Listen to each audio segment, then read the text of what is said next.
Hello everybody. Sorry about the delay on keeping up with the videos. I got a little sick, along with trying to get some more footage from the stress tests. Sadly, only the latest one provided a lagless environment, so we will see how much footage I could actually make out of it. But it will mostly be for my Q&A section anyway, so whatever. Anyways, today we are on part 2 of our map strategies discussion. This time we will be looking at the map Battle of Kyhlo. This map is small, quick, and with a good learning curve. I like that this map has a great secondary objective that tends to split the team up, allowing for more 1v1s and 2v2s all over the map. One of the most important part about this map is learning the vertical combat.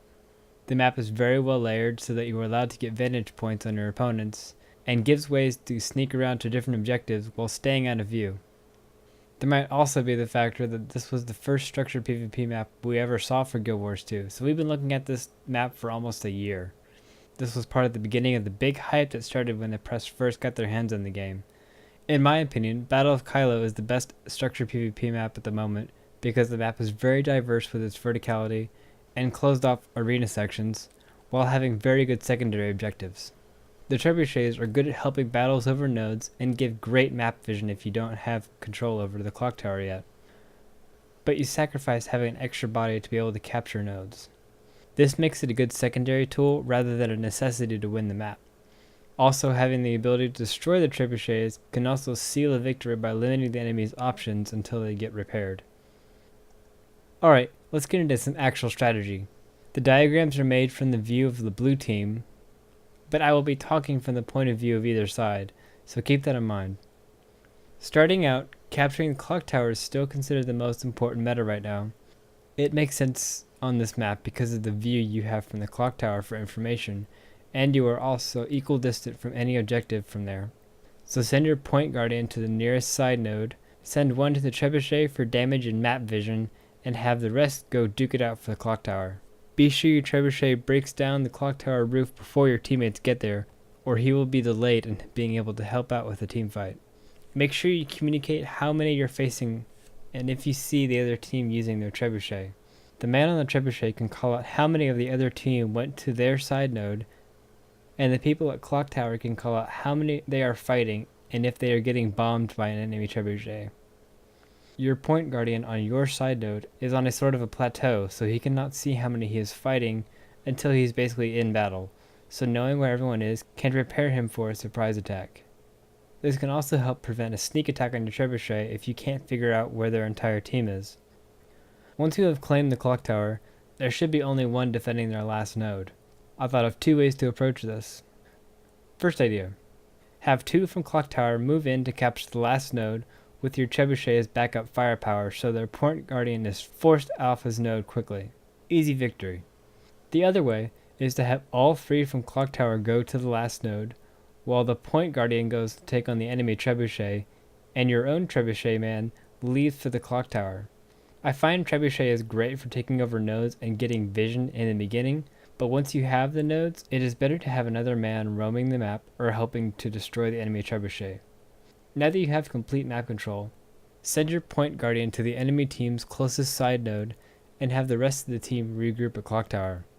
With people on either side of the clock tower and 2 on the point ready to move, you have complete vision of the map. Remember, this map is very small, so moving anywhere from clock tower will only take about 4 seconds. The smart thing for the enemy team to do if they have no nodes at this point is to send 4 to the nearest side node with trebuchet fire as backup if they have it. When you see this happen, send 3 others to back up your point guardian holding the node while one of your DPS goes to destroy the enemy trebuchet. If you have already destroyed the trebuchet, they will send all 5 to the node, so just have everyone head there for an epic battle. Defending the point successfully from all 5 enemies is great because it racks up 75 points for your team and time to go back to your last position to prepare for the next attack. But what if we lost the first fight at clock tower? First thing you need to do is have the guy manning your trebuchet call out where the enemy team is going. If they are going to try to capture your last node, the point guardian should be able to hold the point as long as they have good trebuchet cover, while they wait for the rest of the team to respawn and regroup.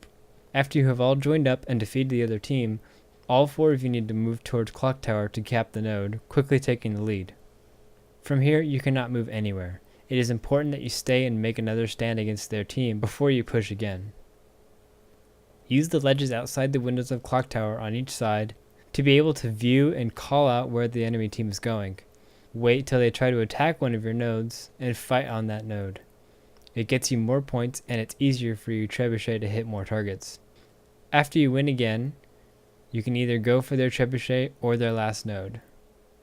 From there, it's the same strategy as if you had won the first objective. I know there are a lot more chances for you to lose teamfights that I didn't talk about, but it's just a vicious game of push-pull along a track. When you lose a game, group up and try to push again. There's no progression like in MOBAs, so there's no snowball effect to worry about. Strategy-wise, it's like a game of push the cart in Team Fortress 2. Teamfights are based on team comp and skill level, so if you cannot learn to win fights and push back against the team, you are not going to win. A lot of strategies you find in most Conquest games don't work because this is such a small arena that the enemy team will always be able to find you and fight you. The only extra this map offers is the ability to choose to attack the enemy trebuchet before you attack the enemy team to give yourself an advantage for a fight over a node. But that small advantage is what makes this map really fun and great team fight practice. I hope this map is made the first for the tournament order. I understood that Legacy of the Foefire was a new map and making it first in the order forced people to try it out, but I'd like to see the Battle of Kyhlo be the first on launch.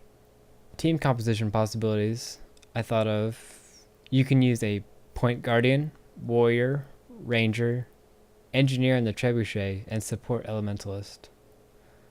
Another idea could be Point Guardian, Warrior, Elementalist, Necromancer on Trebuchet, and Support Mesmer. And to keep the third idea format going, you can use a Point Engineer, Warrior, Elementalist, Condition Ranger on the Trebuchet, and Support Guardian. Alright everybody, that's about all I have for today. I hope you got a good idea of what to look for when playing this map, and I hope you enjoy this map as much as I do. But if you have any questions, please send me any thoughts you have on the map, or anything structured PvP really, and I will answer it on a Q&A video. If you like this video, feel free to click the like and subscribe buttons below to keep updated on future videos. Thank you all, and I'll see you next time.